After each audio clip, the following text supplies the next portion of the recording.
Thank you. Good morning, Minister, MPPs, mayors, councillors, colleagues in the public and private sector. Before I start, it struck me this morning that it's November the 9th, and on Sunday it's November the 11th, and it's a time to remember our veterans, particularly our fallen veterans.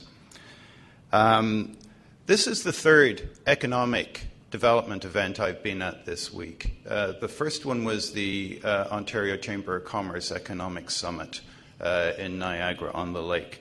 The second one was a session yesterday afternoon, involving a review panel that was assessing the viability of business plans for Irish companies in the IT sector who wanted to come and do business in Ontario. And today is the culmination of a week of thinking about our role regionally in the national effort in growing our trade, growing our productivity, building and expanding our business opportunities, not just in North America, but globally. In Ontario, as you all know, about 86 to 90% of our exports go to countries, long, historically important partners who will continue to be historically important partners economically and culturally and politically, but countries with a 1 to 2% growth rate projected over the next number of years. 1% of our trade goes to countries with growth rates of 6 to 10% or more. As we continue to work with our long-term trading partners, we need to look at how we develop, engage, and work with those countries that are on faster growth trajectories. Because as we do that, we will be required to build the capacity that we can build based on the assets that we have already in the Durham region.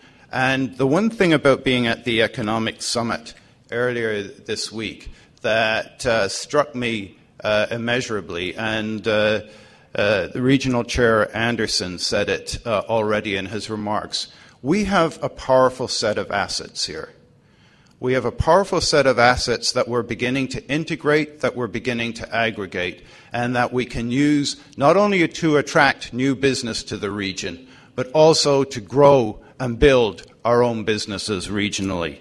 I jotted down on Tuesday evening 3 points that I thought were key over the next few years to strengthen our existing capacity and assets in Durham region.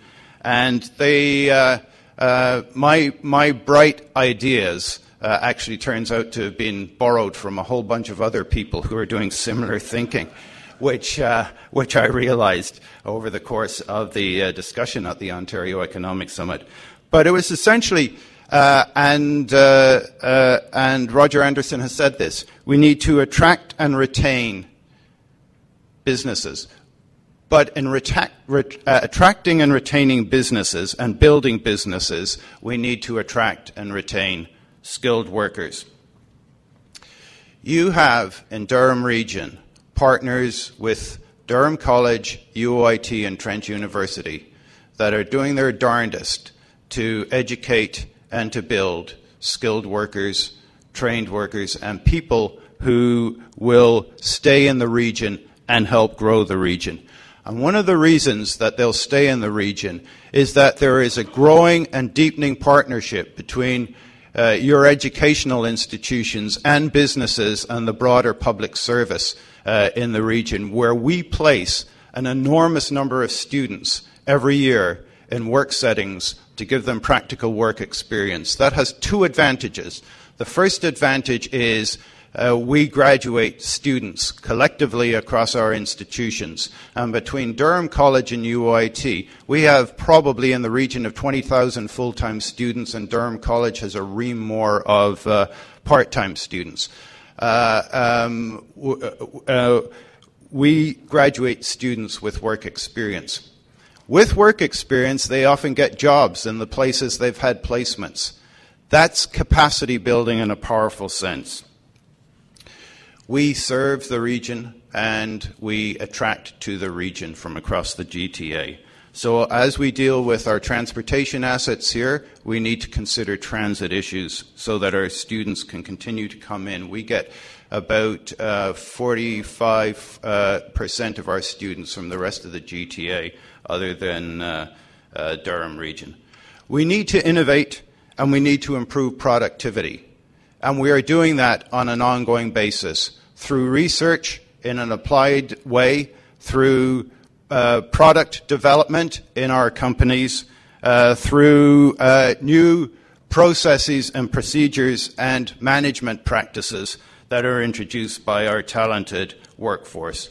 R&D is an important component of that, and we have R&D facilities in this region that are second to none and that are being mobilized and will continue to be mobilized to support business development.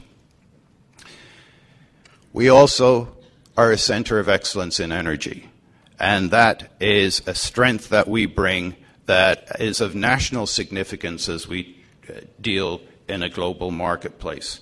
And finally, as we change our horizons from North America to across the world, we need to change our point of view. You don't, because you're already living it. But as a country, we need to change our point of view that international work and international activities aren't an extravagance.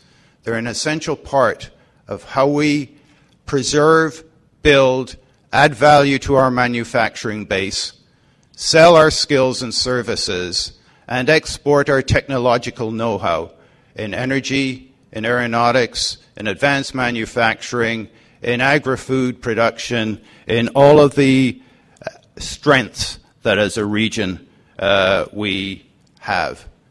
And lastly, but not least, we have a quality of life in Durham region that's incredibly significant. And in a world context where quality of life is not always to be assumed, and we have good government in Durham region. At the regional level, at the municipal level, we have excellent representation provincially and federally. We have practices related to quality of life, quality of community, quality of governance that back up what we can bring economically to the world. And with that, it is my incredible pleasure to introduce our opening keynote speaker, the Honourable Gary Goodyear, Minister of State for Science and Technology and Minister of State for Federal Economic Development Agency of Southern Ontario. Dr. Goodyear has been Minister of State for Science and Technology for quite a number of years now, and he has, in his role as Minister of State for Science and Technology, ensured a renaissance in science funding with a commercialization and a tech transfer focus that has enabled the development of high-value products and the training of skilled workers and professionals that puts Canada in a good competitive position and maintains Canada's competitive position in science and technology globally. As Minister of State for the Federal Economic Development Agency for Southern Ontario, he's contributed to regional development in a variety of ways. He was first elected to the House of Commons in 2004, was re-elected in 2006, 2008, and 2011. And in October 2008, he was appointed Minister of State for Science and Technology, and in August 2009, he was named Minister of State responsible for the Federal Economic Development Agency for Southern Ontario, FedDev as we know it. He was appointed by Prime Minister Harper, as we know, reappointed to both positions in May of 2011.